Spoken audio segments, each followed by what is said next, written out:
kalau misalnya nyerinya adalah sampai menjalar ke kaki, ya memang sejak awal kita sudah mengarahkan ini kemungkinan ke arah saraf kejepitnya besar.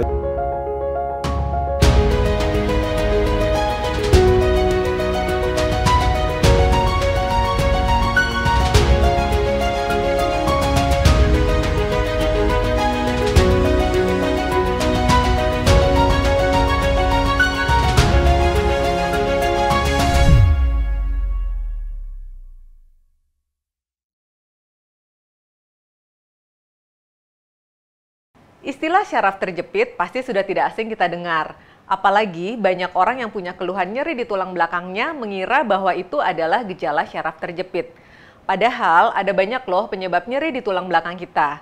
Nah, supaya tidak keliru lagi, simak yuk perbincangan saya dengan Dr. Wawan Mulyawan, spesialis bedah syaraf dari Brain and Spine Center Rumah Sakit Bunda Jakarta.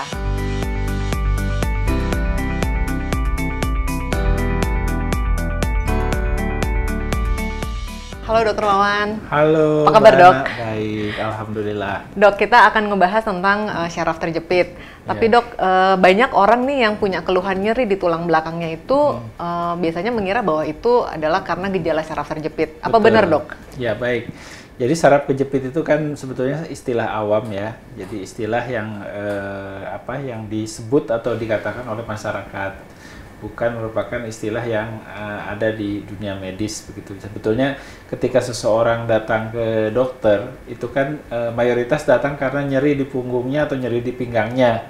Nah, nyeri di pinggang atau nyeri di punggung ini kan penyebabnya banyak, bukan cuma karena saraf kejepit aja gitu ya. Atau ya masyarakat bilang ada yang bilang saraf terjepit, ada istilah saraf kejepit, tapi dua-duanya itu adalah istilah masyarakat. Nah, apa penyebab-penyebab lain? Justru yang paling banyak sebetulnya ketika orang sakit pinggang misalnya, itu yang paling banyak adalah kekakuan dari otot. Atau dalam istilah medisnya disebut sebagai muscle spasm. Nah, nyerinya sendiri yang paling banyak datang ke orang kan dua macam. Ada yang pertama adalah nyeri di pinggangnya aja atau di punggungnya aja. Ada yang nyerinya di punggung atau di pinggang dengan yang menjalar ke kaki. Nah, ketika dia nyeri di pinggang aja misalnya, maka kemungkinan penyebabnya itu apa saja itu cukup lebar, cukup banyak kemungkinannya apa saja. Tapi ketika nyerinya itu misalnya di pinggang, kemudian ditambah atau mungkin di pinggangnya nggak ada, sekarang sudah membaik, tapi ada nyeri yang ke kaki menjalar. Nah, yang seperti ini yang biasanya peluangnya lebih besar ke arah saraf terjepit. Tapi kalau hanya nyeri di pinggang aja, kebanyakan kasus adalah kekakuan otot. Mungkin juga karena sendi di pinggang yang mungkin kurang kuat ya, atau mungkin orang baru saja melakukan aktivitas terlalu ekstrim atau berlebihan atau kurang pemanasan sebelum berolahraga atau aktivitas fisik, lalu pinggangnya nyeri, mayoritas memang karena kekakuan otot. Kalau begitu kan harus dilakukan pemeriksaan penunjang ya dok ya, untuk membedakan mana yang saraf terjepit dan mana yang bukan. Biasanya pemeriksaannya apa aja dok? Ya, jadi kita selalu kan kalau medis dasar awal itu dari anamnesis ya, dari wawancara dengan pasien atau keluarganya. Setelah itu kita meningkat kepada pemeriksaan fisik. Nah, dari anamnesis dan pemeriksaan fisik, seharusnya seorang dokter yang teliti dan kompeten sudah bisa mengarahkan ya lebih dari 50% dugaannya kemana gitu. Nah, ketika keraguan itu ada, atau kita memang kalau untuk nyeri pinggang atau nyeri punggung, pasti 100% kita belum tahu penyebabnya apa. Dan kita harus tahu penyebab itu atau istilahnya itu kelainan patologisnya apa, itu dengan pemeriksaan penunjang. Nah, pemeriksaan penunjang yang paling disarankan ketika kita sudah mengarahkan, ini ada sesuatu nih di dalam yang mungkin mengarah kepada saraf kejepit misalnya. Jadi saraf kejepit itu kan bisa disebabkan kalau memang betul sudah terjadi saraf kejepit oleh HNP misalnya ya, atau bantalan tulang yang terjepit, bantalan tulang yang melejit, atau mungkin juga ada karena faktor usia lalu ada penyempitan di daerah saraf tulang belakang. Nah, kalau kita sudah mengarahkan ke sini, maka pemeriksaan penunjang yang paling tepat adalah magnetic resonance imaging atau MRI. Itu pilihannya. Pemeriksaan ronsen perlu nggak? Mungkin di awal ketika kita butuh data awal perlu ya. Selain pemeriksaan penunjang, pasti dari pengalaman dokter gitu ya, ciri gejala khas dari saraf terjepit itu apa saja dok? Jadi seperti yang saya sampaikan tadi, yang harus kita waspadai atau istilah dalam medisnya red flag-nya ya, itu adalah kalau ada nyeri dari pinggang menjalar ke salah satu kaki. Bisa sampai di paha, bisa sampai di betis, atau mata kaki, atau sampai di telapak kaki. Tergantung dari saraf kejepitnya di mana. Yang pasti yang kejepitnya itu pasti di daerah pinggang. Tapi nyerinya di kaki gitu ya, menjalarnya ke kaki. Karena memang saraf itu kan seperti kabel, dia menjulur ke arah daerah mana yang dipersarapinya. Nah, jadi itu red flag yang harus diwaspadai. Yang kedua adalah ketika nyeri pinggang saja misalnya, atau bahasa medisnya kita sebut sebagai axial back pain, itu berulang kali kambuhan. Ya. Karena orang kalau misalnya sakit pinggang aja nggak terus dokternya bilang saraf kejepit kan, lalu diberikan misalnya painkiller ya, obat penghilang nyeri, atau disuruh fisioterapi. Tapi ini sudah fisioterapi sampai beberapa kali, diberikan obat penghilang nyeri atau painkiller juga mungkin sudah beberapa minggu, hilang sedikit muncul lagi, kambuh lagi. Ada juga yang tidak pernah hilang-hilang, selalu terasa aja walaupun agak sedikit berkurang. Nah, kalau sudah lebih dari 4 atau 6 minggu, biasanya kita akan sarankan untuk dilakukan pemeriksaan lanjutan seperti MRI. Itu kalau yang nyeri pinggang saja. Tapi kalau misalnya nyerinya adalah sampai menjalar ke kaki, ya memang sejak awal kita sudah mengarahkan ini kemungkinan ke arah saraf kejepitnya besar. Jadi sejak awal sudah harus dilihat. Itu nanti ada pemeriksaan. Tapi intinya adalah bahwa dua hal itu yang mesti diwaspadai. Lalu bagaimana dengan kalau kita pengen tahu ini lebih lanjut begitu? Nah, gejala yang lebih lanjut, yang lebih spesifik lagi tentu misalnya merasa baal, kesemutan ya, atau kebas ya, atau bahkan ada yang sampai tanda-tanda seperti kelumpuhan. Jadi bisa saja sekarang kakinya sulit diangkat, telapak kakinya sulit ditekuk ya. Jadi misalnya harusnya ini telapak kaki gitu misalnya, kan begini ya, telapak kaki itu kalau orang ini jalan nih gini. Nah, ini nggak bisa begini. Nah, itu juga sudah mulai terjadi kelumpuhan motorik pada kaki misalnya. Nah, kemudian juga kalau yang sudah lebih parah lagi bisa sampai gangguan buang air besar atau buang air kecil. Misalnya buang air kecilnya sampai berhari-hari nggak bisa, bukan berhari-hari tapi sudah penuh begitu, sudah harus keluar sampai orangnya kesakitan tapi nggak bisa juga ya, berarti sarafnya terganggu, bisa sampai gitu. Atau buang air besar sudah beberapa hari sampai seminggu nggak bisa keluar juga, terpaksa harus diminta bantuan dikorek oleh orang lain atau dirinya sendiri, bisa sampai gejala seperti itu. Itu kalau di daerah pinggang. Kalau di daerah leher saraf kejepitnya ya bisa bahkan sampai yang paling parah sampai kelumpuhannya tuh tangan lumpuh, kaki lumpuh, buang air besar terganggu, buang air kecil juga terganggu, nggak bisa, terpaksa harus pakai kateter. Atau bahkan mungkin pada laki-laki bahkan bisa ada gejala impotensi misalnya ya, tidak alat vitalnya tidak bisa ereksi misalnya. Contohnya seperti itu. Itu penyakitnya itu progresif ya dok ya? Maksudnya mungkin tadinya hanya terus lama-lama bisa yang tadi dokter sebutkan tadi, yang gejalanya memburuk tadi? Ya, gejala memburuknya itu secara umum biasanya bertahap. Jadi tidak progresif, misalnya minggu ini nyeri, minggu depan sudah lumpuh begitu. Jarang sekali kejadian itu. Tapi pasien kan kalau cuma sakit pinggang doang, diabaikan ya dok ya. Mungkin nggak minum obat, apalagi pergi ke dokter gitu. Saya istirahat aja. Pijet aja dok. Pijet, bahkan pijet. Padahal pijet itu kalau dilakukan oleh yang tidak ahlinya begitu, karena kan juga ada pemijatan yang memang misalnya fisioterapis atau physical terapis juga seperti pemijat untuk atlet gitu ya, itu kan memang dia dilatih. Nah, tapi kan kadang-kadang asal pijat sekencang-kencangnya gitu ya, sehingga yang terjadi bukannya menyembuhkan, tapi setelah itu malah makin buruk karena tulangnya juga ikut ditekan, bahkan mungkin terjadi kerusakan persendian di pinggangnya. Jadi harus hati-hati banget ya dok ya? Iya betul. Nah dok, kalau sebenarnya penyebab utama syaraf terjepit itu apa sih dok? Saraf terjepit itu karena ya, jadi karena di dalam tulang belakang kita itu kan ada saraf yang disebut sebagai medula spinalis. Nah, kalau di daerah leher dan punggung atas, medula spinalis itu masih utuh di situ. Nah, kalau kejepit itu akan bisa menyebabkan gejala yang tadi sebutkan.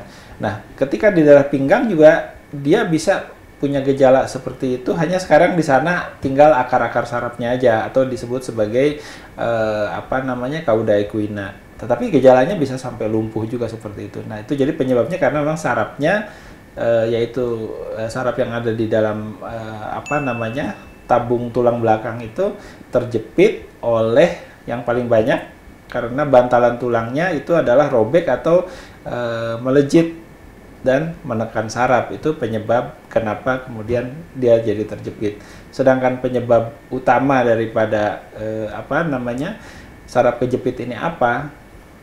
Justru ternyata yang mayoritas bukan karena kecelakaan misalnya, bukan, tetapi memang sebuah penyakit yang kita sebut sebagai degenerative disease atau kelainan degeneratif. Jadi sesuai dengan perkembangan usia, makin bertambah usia, peluang untuk terkena saraf terjepit itu makin meningkat, terutama kalau gejalanya adalah stenosis. Ya, jadi itu seperti itu. Jadi kalau orang muda jarang ya, Dok ya? Sekarang ini ya dengan kehidupan di mana orang sedentary life gitu ya, segalanya serba mudah ya, gaya hidup sekarang ini kalau kita tidak hati-hati akan mengarah kepada tadi akibat sedentary life, lalu mempengaruhi berbagai kehidupan, termasuk makin banyak sekarang orang yang saraf kejepit itu lebih muda. Jadi usia 30-an sudah kena, padahal dia hanya seorang pekerja kantoran yang sehari-hari duduk depan komputer 8 mungkin 10 jam, bukan orang yang ada di lapangan yang loncat sana loncat sini gitu ya. Pekerjaannya mungkin di tambang batu bara misalnya dia harus loncat, bukan, tapi dia di kantoran, seorang perempuan ya yang juga mungkin olahraganya kurang, lalu sehari-hari bekerja sebagai staf administrasi, justru banyak sekarang gitu. Dan itu saraf yang bisa terjepit itu juga terjadinya perlahan-lahan ya, Dok? Nggak seketika gitu kan, Dok? Terus kalau tidak ada provokasinya atau misalnya dia suatu saat mengangkat barang yang berat mungkin, atau dia loncat dari tempat yang tinggi ya, atau mungkin ada kecelakaan tapi tidak terlalu hebat ya, kecelakaan yang sedang atau ringan, biasanya dia perlahan gitu.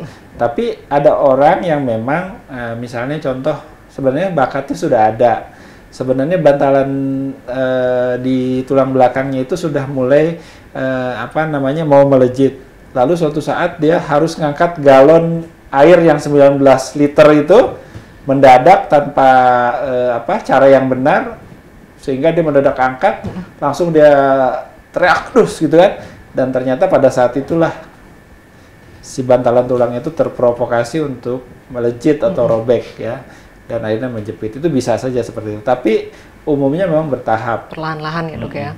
Kalau boleh tahu ini sarafnya saraf yang mana sih, Dok? Yang ya, baik. Jadi mungkin kalau kita lihat ini ada contoh ya. Ini adalah gambaran seperti tulang belakang yang kita miliki ya. Ini kita lihat dari arah belakang, ini dari arah depan ya, di sini. Nah, ini adalah daerah leher kita. Ini adalah daerah punggung atas kita di sini. Dan di sini adalah daerah punggung bawah. Nah, daerah ini disebut sebagai daerah servikal, daerah leher. Ini adalah daerah torakal, punggung atas ya. Kemudian ini adalah daerah lumbal atau punggung bawah, atau orang istilah lain mungkin pinggang ya. Nah, saraf-sarafnya itu ada di dalamnya. Jadi saraf-sarafnya itu di dalam tulang yang dibuat ini, contohnya warna-warni ini, sebenarnya nggak warna-warni begini kan. Nah, di dalam itu ada medula spinalis. Nah, kemudian dari di dalam saraf yang besar itu di dalam itu akan keluar akar-akar. Inilah yang kuning-kuning ini akar-akarnya. Ini bukan pendek segini loh ya. Tapi ini sampai di mana gitu ya. Misalnya contoh, ini adalah akar saraf lumba 5. Ini dia akan panjang sampai di telapak kaki. Oke. Nah, ini adalah lumbal 4 misalnya. Ya, ini L4 atau lumbal 4 saraf lumbal 4 sebelah kanan. Ini sampai di mana? Sampai di betis sampai dengan mata kaki. Nah, lalu yang L3 sampai mana ini? Bisa sampai di daerah paha. Jadi contoh seperti itu. Termasuk kayak di leher ini juga ada yang sampai di lengan atas, ada yang sampai lengan bawah ya, ada yang sampai di jari-jari tangan. Jadi masing-masing kabelnya itu punya spesifik tempat sampai di daerah mana gitu. Itu kurang lebih seperti itu. Nah, kalau untuk pengobatannya nih, Dok. Pengobatan syaraf terjepit ini pilihannya apa aja, Dok? Ya, tentu ketika seorang pasien sakit pinggang misalnya contoh ya, kita ambil contoh. Dia mungkin tidak langsung datang ke dokter spesialis bedah saraf misalnya. Mungkin dia akan datang ke dokter umum. Ya. Maka biasanya akan diberikan mungkin adalah penghilang nyeri dulu, painkiller dulu. Banyak ya modelnya, terserah dari dokternya tersebut. Lalu mungkin juga dianjurkan pada saat yang sama untuk fisioterapi. Kemudian mungkin dokternya bilang nanti sampai nanti minggu depan atau 2 minggu lagi atau selesai fisioterapi nanti kontrol lagi. Ketika kemudian dia datang lagi misalnya, datang lagi lah 2 minggu kemudian ternyata keluhannya tidak berkurang. Ya mungkin nanti dokternya akan berikan penghilang nyeri yang lebih kuat misalnya contoh ya. Atau dia, wah ini saya meragukan ini kayaknya bukan otot yang kaku nih kayaknya. Atau ada penyebab lain. Ini mungkin udah mulai ngarah ke saraf kejepit, dia bilang gitu ke pasiennya. Maka dia mungkin menganjurkan MRI. Atau dokternya langsung mengarahkan, oh ini baik, saya rujuk saja ke dokter spesialisnya. Nah, maka nanti dokter spesialis bedah saraf, maka misalnya akan melihat dari hasil pemeriksaan, hasil anamnesis, dan pasti dilakukan pemeriksaan penunjang MRI oleh dokternya, maka dia akan lihat, ya, setelah dia temukan ternyata ini ada saraf yang terjepit. Nah, dari pemeriksaan dan di diagnosisnya keluarlah dipastikan ini saraf kejepit, maka masih mungkin dari saraf kejepit itu kalau ringan, ya, oh ya, ini mungkin masih bisa kita lanjutkan dengan fisioterapi, tidak perlu di operasi misalnya contoh. Atau misalnya, oh ini fisioterapi boleh, tapi kita lakukan dulu tindakan yang disebut dengan pain management. Jadi pain management itu bisa dengan suntikan, atau menggunakan kateter tertentu ya untuk ke daerah saraf. Jadi ada yang namanya Rax kateter, bisa juga dengan jarum khusus yang namanya radiofrekuensi. Kita akan hilangkan nyerinya dulu. Kenapa?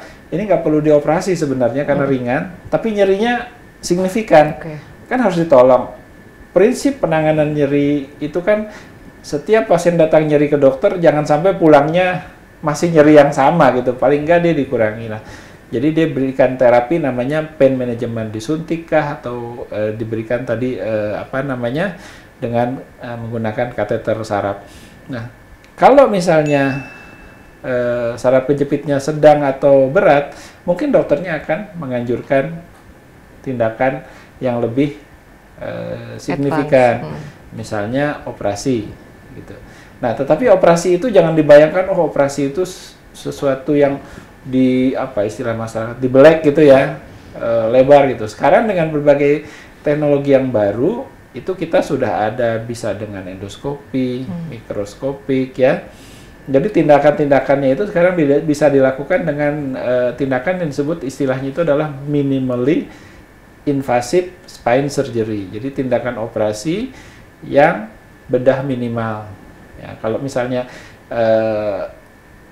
kami melakukan misalnya yang paling minimal apa yang biasa kita lakukan, yaitu dengan bedah endoskopi. Jadi hanya dengan membuat lubang setengah senti aja. Setengah senti, Dok? Ya, setengah senti aja kita bisa masukkan alat ke dalam, kameranya dimasukkan ke dalam, sehingga kita kerja satu kamera, satu alat untuk operasinya. Itu paling 2 lubang saja sudah cukup untuk menangani saraf kejepitnya. Dan pasiennya misalnya tindakan hari ini, umumnya besok sudah bisa pulang. Gitu. Jadi mungkin 10-20 tahun yang lalu operasi saraf kejepit itu harus dirawat sampai seminggu barangkali ya. di rumah mungkin sampai berbulan-bulan. Nah, sekarang itu mungkin dirawat cuman semalam aja, pulang sudah boleh jalan, minggu depannya banyak juga yang sudah bisa mulai kerja lagi. Walaupun kalau kerja fisik yang berat, misalnya sebelumnya dia harus mengerjakan kerjaan fisik yang berat, biasanya kita sarankan itu di atas 1 bulan. Tapi kalau kerjaan kantor, kerjaan administratif, itu biasanya minggu kedua atau minggu ketiga sudah bisa mulai dikerjakan. Jadi meskipun namanya operasi, tapi bukan bedah terbuka gitu ya dok ya? Ya, jadi menggunakan alat, apakah menggunakan teknik bedah mikro, ada juga yang mengerjakan itu, atau yang lebih baru lagi sekarang, seperti yang kami lakukan sekarang, yaitu dengan bedah endoskopi atau bedah teropong lah bahasa awamnya mungkin ya. Kalau di daerah perut kan namanya laparoskopi ya. Nah, kalau di tempat lain namanya endoskopi karena menggunakan kamera endoskopi gitu. Kurang lebih seperti itu. Itu hasilnya juga bisa menghilangkan apa tadi ya dok? Membebaskan si saraf yang terjepit itu ya dok? Iya, karena kan semua tervisualisasi dengan baik. Karena misalnya kita memasukkan kamera lewat lubang yang 0,5 senti itu, kameranya memang kecil, tapi kita operasinya kan nggak ngelihat ke badan pasien, kita ngelihatnya ke layar monitor LCD. Ya. LCD-nya kalau misalnya dibikin yang 40 inch, besar banget yang ini, atau mungkin yang 20 inch saja sudah besar. Jadi yang 0,5 senti itu bisa kelihatan jadi 10 senti lebih gitu. Jadi menjadi sangat clear dan kita bisa lihat dengan mata kita daerah mana yang masih terjepit, mana yang harus dilonggarkan itu dengan jelas. Gangguan saraf terjepit ini kalau tidak diobati tuh efeknya apa dok? Ya, yang jelas kan pasien datang ke dokter itu yang paling banyak adalah nyeri. Ya, orang ada yang nyerinya tahan, ada yang sedikit nyeri aja sensitif. Itu tentu beda-beda orang. Nah, itu dari sisi nyeri. Kemudian dia minum painkiller mungkin enakan ya. Tetapi kalau orang punya saraf kejepit dengan nyeri, biasanya walaupun dengan painkiller nanti kambuhan. Nah, kemudian lebih lanjutnya tadi itu ada mungkin baal ya kan, kesemutan. Yang lebih lanjut lagi bisa sampai terjadi kelemahan atau kelumpuhan, atau ada gangguan otonom seperti gangguan buang air besar atau buang air kecil. Ya kalau di daerah leher bahkan bisa sampai, yang paling jeleknya bisa sampai henti napas kan. Artinya bisa menyebabkan kematian juga kalau ini. Tapi rata-rata memang bertahap, bukan sesuatu yang minggu ini kejadian ini, minggu depan sudah kejadian ini. Tapi kan yang terutama paling mengganggu hidup biasanya yang di awal itu nyeri. Orang ya, seorang yang sangat pemberani pun kalau saraf kejepit itu teriak juga nyerinya. Bahkan terpaksa harus dibopong gitu, hanya gara-gara nyeri aja. Itu seringkali terjadi, pasien tuh datang ke UGD saking nyerinya, padahal kita lihat orangnya keker gitu kan, kelihatannya mukanya sangar gitu, tetap aja ya nyerinya sampai bikin dia nangis atau teriak gitu. Jadi jangan diremehkan juga ya dok ya. Betul. Nah kalau tadi kan sudah bicara pengobatannya, sekarang terakhir dok, pencegahannya dok, supaya kita jangan sampai saraf terjepit. Saya kira yang terpenting memang itu. Jadi pencegahan itu harus menjadi gaya hidup kita kan ya. Nah, pencegahan apa yang paling penting? Pencegahan itu tentu adalah kita investasi ya. Investasi itu artinya kalau bisa sejak muda kan. Jadi saya udah umur 60 baru merubah gaya hidup ya enggak. Telat ya dok. Kan. Tapi tidak ada kata terlambat juga sebetulnya. Tapi yang terbaik tentu adalah sejak muda sudah punya gaya hidup yang sehat. Nah, gaya hidup sehat apa yang terkait dengan saraf kejepit ya kan? Yang paling utama tentu ya semua orang sepakat berat badan ya. Jadi berat badan itu penting untuk supaya penekanan karena gaya gravitasi tubuh itu tidak membuat tulang belakang kita menjadi terbebani secara tinggi kan, karena kan gravitasi itu dari atas ke bawah kan. Betul dok. Nah, jadi neken ke bawah, makin berat makin neken gitu kan. Jadi tekanan itu lama-lama akan membuat bantalan tulang kita juga menjadi gampang melejit atau robek kan itu. Jadi berat badan itu nomor 1 biasanya kita anjurkan. Jadi yang kedua adalah kebiasaan mengangkat sesuatu barang yang berat ya berlebihan dengan cara atau dengan metode yang salah. Misalnya contoh, kita punya anak ya kan, masih kecil, mungkin beratnya baru 10 kilo gitu. Lalu kita pengen gendong, nah, cara mengambil untuk gendongnya salah, langsung diraih aja. Padahal yang terbaik kan harusnya dia jongkok dulu, ya kan. Setelah jongkok kemudian dia pegang, dia gendong, baru dia posisinya berdiri. Kemudian juga yang ketiga, duduk juga jangan terlalu lama. Jadi misalnya kita kan sekarang apalagi ya dengan pekerjaan-pekerjaan yang membutuhkan kerja di depan komputer gitu, kadang-kadang saking asiknya ngerjakan sesuatu sampai makan lupa sampai 6 jam, 8 jam, bahkan mungkin yang gamer bisa sampai 10 jam lebih kan sehari gitu. Ya makan sih dia, tapi sambil makan sambil duduk terus gitu, duduk terus. Nah, itu harus hati-hati. Jadi sebaiknya misalnya 1-2 jam kita bekerja depan komputer, ya berdiri dulu lah, jalan-jalan dulu lah, beberapa menit ya kan, balik lagi ke komputer baru. Atau mungkin kalau yang di dekat komputernya ada tempat tidur ya kan, kalau di rumah ya, mungkin baring dulu sebentar gitu kan, biar rileks dulu, baru balik lagi. Jadi jangan sampai 4 jam, 6 jam, 8 jam terus-terusan duduk gitu. Termasuk juga bangun tidur. Bangun tidur itu yang baik itu jangan begitu bangun langsung duduk. Sebaiknya miring dulu, lalu posisi ke arah duduknya dari posisi miring. Oh gitu dong. Itu contohnya. Demikian juga kebiasaan misalnya naik kendaraan. Lalu juga buat yang yang pengen hidup sehat lagi, sebaiknya ya jangan merokok. Karena merokok juga bisa membuat bantalan tulang kita makin cepat menjadi kering. Oh gitu. Sehingga kemungkinan resiko untuk saraf kejepitnya menjadi lebih besar. Jadi itu penelitiannya sudah ada gitu ya, bahwa rokok itu bisa mempercepat bantalan tulang kita menjadi cepat kering. Jadi kalau anak umur belasan tahun, bantalan tulang itu kan kayak jelly, fleksibel. Makanya kalau anak 5 tahun, 11 tahun, latihan senam itu kan bisa sampai meliuk-liuk sampai ini. Cobalah orang mulai latihan senam umur 50 gitu ya. Udah kaku semua dok.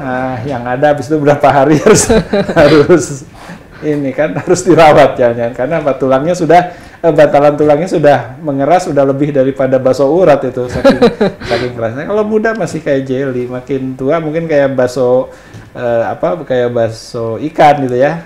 Udah tambah tua lagi bantalan tulangnya udah seperti bakso urat. Sudah umur 70-80 tahun, bantalan tulang itu udah seperti tulang rawan, nggak ngeras gitu. Itu bisa makin menyebabkan penekanan ke saraf karena dia kalau misalnya sedikit melejit aja sudah bikin nyeri. Jadi rokok tadi mempercepat ya dok ya? Ya, rokok kalau masih bisa dihindari, saya sarankan dihindari. Oke, baik, terima kasih sekali Dokter Wawan untuk penjelasannya yang sangat informatif. Mbak Ana, ya. Nah, sahabat Kompas.com, jika sahabat Kompas.com sudah terdiagnosis memiliki saraf terjepit, jangan khawatir karena saat ini pilihan terapinya sangat banyak. Tetapi yang lebih penting tadi Dokter Wawan sudah sampaikan, yang terpenting adalah pencegahannya, yaitu dengan gaya hidup sehat. Saya Lucia Kusana pamit, jangan lupa untuk menyaksikan program Sehat Yuk berikutnya.